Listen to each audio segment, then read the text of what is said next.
My name is Cristina Burke, and I work with the Cajon CDC for the Lend a Hand program.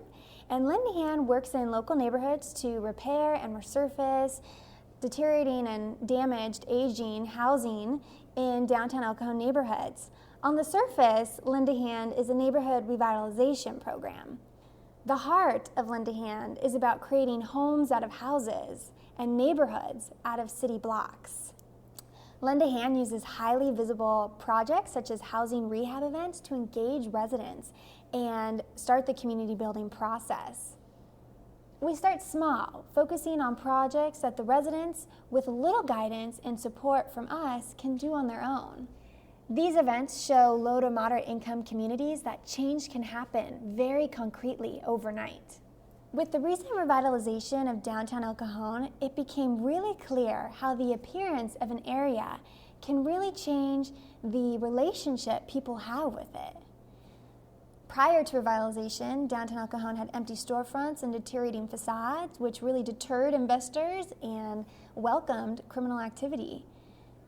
It serves as a great analogy for our neighborhoods too, because so do broken windows and rundown city streets deter families from moving in and really welcome and attract more criminal elements to the environment. This is because neighborhoods that are decaying and are run down and are in disrepair lack connection and communication with the residents that live there. And so residents became more withdrawn because they couldn't walk down their neighborhood block with their little ones for fear that they would have run into graffiti and gang members and fights and trash and drug dealing. With this in mind, we began working on the first step to change the environment, and that was through the Lend a Hand housing improvements. When beginning the Lend a Hand process, we asked the residents, do you believe that neighbors can come together to solve community problems? And predominantly, they answered yes. We followed that by asking, are you willing to solve community problems with your neighbors? And overwhelmingly, the answer was no. And so we thought about that. It was very interesting. They would say, no, it could happen, but not in this community, not with my neighbors. And so by rehabilitating the block, these attitudes changed. We started rehabilitating the block with a landscaping day and planning for a fencing and exterior repair day and ending with a painting party. Most importantly, we looked for skills that were already present on the block, and we found carpenters, organizers, cooks, and willing volunteers, everything we needed for these events.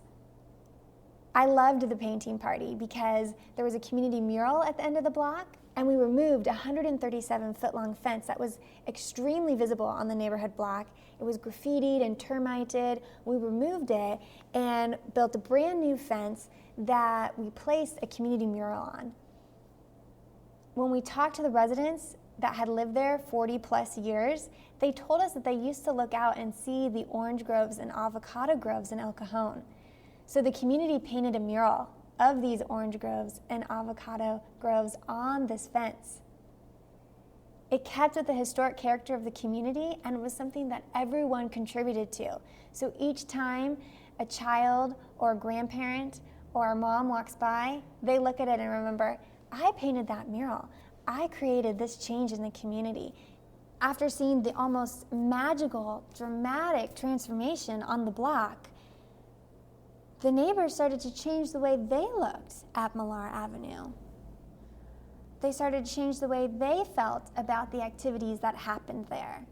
They start to have ideas about what was neighborly activities and what were not, what was acceptable and what wasn't, what they had the power to change and where they could go when they didn't. The neighbors were proud, they were excited, they didn't want to stop. And this led to the second, deeper goal of Lend a Hand, creating locally sustainable communities. And so the residents established a neighborhood group exclusively led by the residents so that they could continue the work they started in rebuilding their community and to achieve new goals, goals that came straight from the communities, goals that reflected their values, goals that they envisioned. And most importantly, they were talking about these goals with each other and how they could make it happen. When I think about this block, I think of Matiana and Sebastian. I think of Isabella, and I think of the little kids that had nowhere to run around. And now they're outside playing. They're outside having a community. They're learning what it means to take care of the community, and that's what makes this program what it is. And all it took was a fresh coat of paint to get it all started.